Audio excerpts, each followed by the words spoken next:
Hey guys, welcome to the shop. Today we are looking at some pretty cool, actually, old school hunting guns. Now, this is a Winchester 94 angle eject. As you can see, it's got the angled ejection port. Now, these are actually pretty solid guns in my opinion. I think they're a really good buy in today's day and age.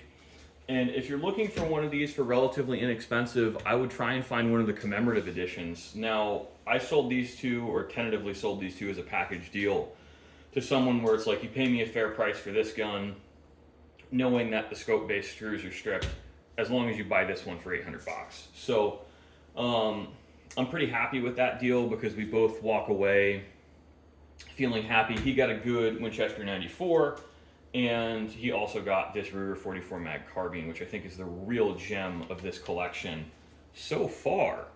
I will tell you, with some of the stuff I've brought in, I have more than one Grail gun. Excuse me, like close my mineral spirits. More than one Grail gun for people. And I mean, I say this in like legitimate, like once in a lifetime finds, and I have a bunch of those, which is astounding for me. I knew there was nice guns in this collection. I didn't know how many really, really special guns there are. And this is coming from a guy who only works on nice stuff. Like this grade of Winchester 94 doesn't really come in my shop. I mean, it's mint, but it's the friggin' outdoorsman edition. These go for a huge discount for the most part because most people just don't care about the commemorative Winchesters. And honestly, I would have been happy to get this out of my shop for $600 or $700, and I'm thrilled I was able to sell it with this 44 mag carbine. Now, for those of you who are not East Coast Ruger people, there's a huge cult following on this gun, and this is arguably the best version where, because it doesn't have the magazine, these don't have the issues with the trigger guards breaking. This is actually a tube fed gun, you see here, and I really think these are cool guns. I've never shot one. This is actually the first I've gotten to handle extensively, and they're pretty good buy. I think these actually make a lot of sense for us. Seacoast, New Hampshire is a straight wall part of the state, so these are actually a really great brush gun. You get a very powerful, stout auto loader that is light and handy and pretty much handles like a little bit chunkier 1022. Definitely M1 carbine vibes on this gun.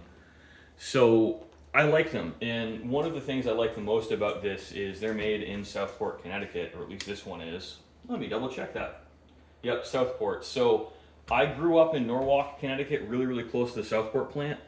So for me, all of the New Haven, Southport, Hartford-made guns, regardless of brands, hold a special place in my heart. Now, this gun also, this is arguably one of the more desirable Winchesters, where it's an angle eject, but this one doesn't have a tang or a crossbolt safety, which I think is part of the reason I was able to get as much money as I did. And this one is one of the later New Haven made guns. So definitely a really, really cool collector's piece if you're into Chevys and commemorative editions.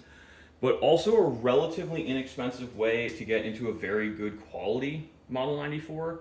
Now, I for customers, I always tell people, don't put your initials on guns, don't do commemorative guns. Do you ever want to go to sell it, they will not hold their value, nobody wants them. And when we look historically, the most valuable Winchesters and Rugers are not their commemorative guns. They're very high-end but standard production guns. And I will tell you, I have for a fact 4 Colt Grail guns, and I have 1, possibly 2 Winchester 1892 Grail guns. I'm not going to give more hints than that, but there's some really, really, really special guns in this collection where normally you will only see these on Forgotten Weapons, and some dude in a shed in New Hampshire got a pile of these in. So I'm just like beyond thrilled, super excited. And I just want to share all of these guns with you guys. It's fun to look at them. And I think we'll do a side-by-side with my beater Winchester and compare it to this late model angle eject, because there are actually a few significant mechanical differences, but they're not really enough mechanical differences that I think it matters unless you want to mount a scope. So if you want to mount a scope, guys, definitely get an angle eject. If you're like me and you're cool with irons, there's no reason to go and pay the premium for an angle eject. Just stick with a top eject gun like I did. If you found an angle eject gun, I mean, my gun frankly is kind of trash compared to this, But if you found an angle eject gun in my condition, you are going to look at like $800, give or take. Mine's a post 64 top eject, so not really desirable. But it's just what killed the value on this is being a collector's edition. And I will get into it with people because a lot of folks say, oh, well, the collector's editions are worth more, they're rarer, and I paid a premium. And it's like, but you're the exception, not the rule. Most firearms purchasers are not looking for someone else's custom stuff.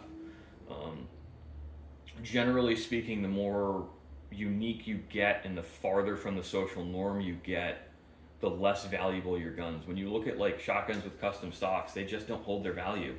I got a couple in the shop we can talk about and look at, and I know one of them to sell, I'm going to have to go, hey, I'll cut the stock to your selected length of pull if you buy this for me at this price kind of deal. Because no one's going to buy it. It's got a 15.5-inch length of pull on it. So don't go too crazy if you're ever expecting resale value.